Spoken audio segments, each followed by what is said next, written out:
hanggat buhay tayo, syempre, laging merong chance, laging merong pagkakataon sumubok ulit. Good morning mga idol.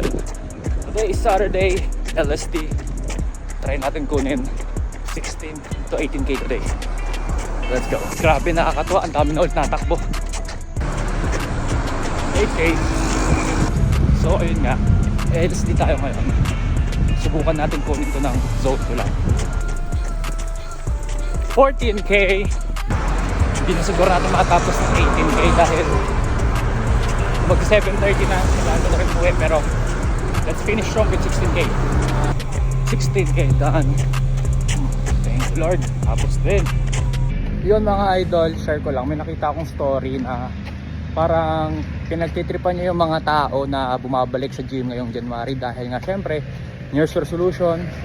Mga idol, wag natin pagtripan o make fun yung mga taong gustong magsimula ulit. Mapa-beginner man yan o pang ilang New Year's Eve wish na nila yan. Instead of making fun of them, why not motivate them para alam mo yon, matapos nila yung New Year's resolution nila. Wala lang, gusto ko lang sabihin na hanggat buhay tayo, syempre laging merong chance, laging merong pagkakataon sumubok ulit. Yun lang mga idol, that's our 16k LSD for today, Saturday. Maraming salamat pala sa aking Bounce family para dito sa running hat ko. Yun lang mga idol, I'll see you guys on my next run. Peace.